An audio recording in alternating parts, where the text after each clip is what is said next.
What is up? Thank you for stopping by, and I hope you're having a fantastic day. Fellow fans of Clash of Clans, these are the insane armies that you should be using right now to pull your own 3-star attacks. Especially because, that's right, Electro Dragons, they're not just for spammers anymore. Now, just watch this attack from Brax. Let's all take a look at the army comp because it is one of the simplest you could ever ask for. This attack, however, has a special hero. In fact, I've named this attack Royal Champion or Wonder Woman. Just watch the end of this attack, and also consider the timing of the hero deployment here that Brax uses. And remember, I do this often, that your Royal Champion can be an absolute game saver or star saver when used correctly. So let's all follow along, and if you want to get more stars in war, I would consider subscribing to the channel. I hear it has a direct effect on your luck in the game, or maybe it's indirect, but turning on notifications helps as well. And of course, using code Galadon, I heard that one keeps you from getting 3-star. That's just what I've been told. Okay, so Brax uses a pretty basic funnel right here. In fact, I would say there's not much of a funnel at all on those E-Dragons on the right-hand side, yet here they go in after the Town Hall, Archer Queen on the far left, and we saw right at the beginning, the blimp went in and wiped out the eagle. It looked like maybe that was a fail blimp, but I think it did do some work. Notice it also was going to funnel the Archer Queen, as does the Barbarian King, and they are headed in towards what remains of the core of this base. But yes, the Royal Champion has not yet been deployed, and this is where you should never fail to underestimate the power of a maxed out Royal Champion and that ability. Now, you'll notice Brax did not pair the Royal Champion with the Phoenix, which is something that I love to do in order to extend that Royal Champion's lifespan beyond when she goes down. Right here, we're still waiting. 72%, and it doesn't look good. Look at how much of this base remains.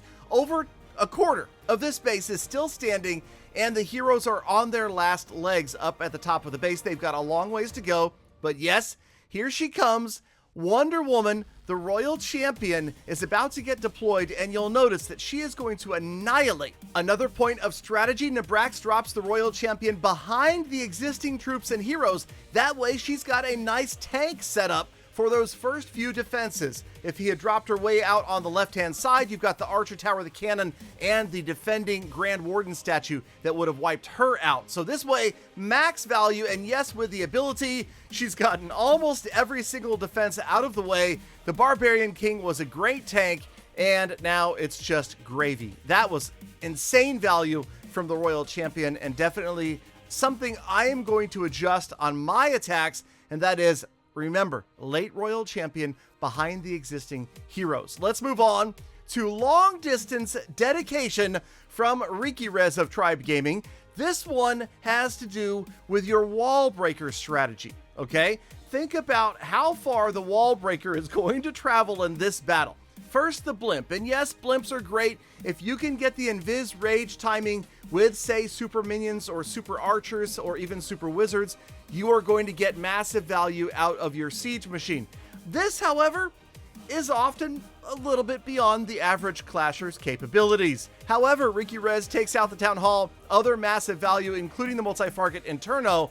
But again, what I want to talk about here is specifically the wall breaker, and all this takes is a little observation. Take a look at the way the walls are set up. You can see that there are actually very few enclosures that these super wall breakers are going to pursue. And now this is another problem because, as we all know, sometimes super wall breakers do strange things. Wall breakers do even stranger things and head towards fringe walls, and they don't go where you want them to. So use this strategy with a word of caution. But watch on the right-hand side, you'll notice he has two. Here they come behind the E-Titan, right? They're going to come so far from where they're headed, but look at the air sweeper to the left of the Eagle artillery. That's where they are going to go. So get ready. There they go. Okay, one and then a second. And watch this. They were dropped far enough apart that the first one gets through the wall right by the air sweeper, and the second one, just behind it, goes through the next wall, opening it up to the multi-target Inferno, which means the Archer Queen has a pathway now to the very core defense remaining in this base.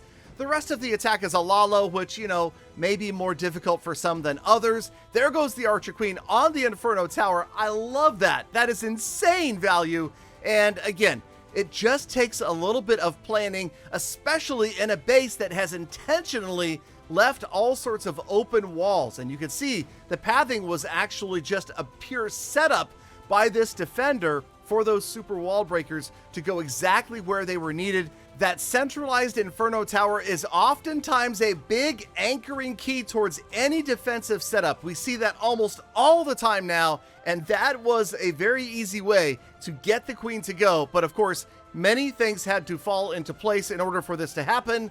So what we can take away from this attack is that wall breakers are not just for the very beginning of raids. Think about them late stage. Okay. Final attack of the day, Inferno Army. That's right, Inferno Dragons. I love this one. Copy it, use it all you want, and good luck, right? Dragon Riders and Inferno Dragons. They are a lot of fun to watch, but they can be a bit difficult to control and to get max value from. But again, you'll notice that we have another invisible rage blimp full of, yes, super minions. And the super minions, oh, come on.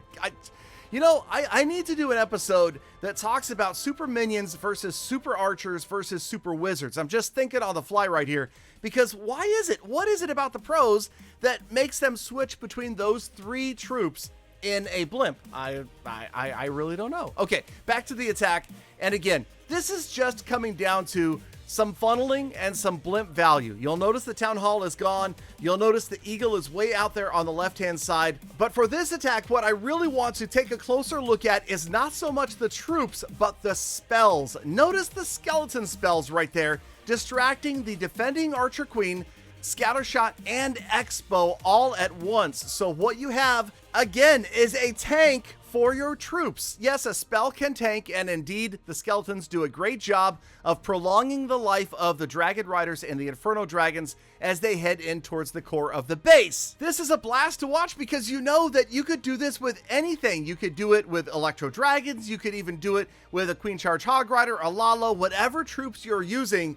A skeleton spell can oftentimes, especially in the case where you have things like Scattershots, Archer Queens, and Expos grouped in the same area, that skeleton spell can get massive value for just one spell space, and that's exactly what Brax did right here. And this is where I feel that watching professional attacks is a great idea. Even the challenges that you see show up in game, I don't think that players should ever be expected to replicate a pro's complete attack, but why not use one strategy? Take one specific, very strong technique or strategy from each attack, and you can build yourself a tool belt that will help you get more 3 stars in Clash of Clans. Let me know what you think and which techniques you are likely to try in game. Thank you, Galafam, for sticking around all the way to the end of the episode. Now get out there, go touch grass, make the best of the rest of your day, week, month, and year. Be kind to other people, animals, and the planet. And I hope to see every last one of you back here again tomorrow for more full attacks.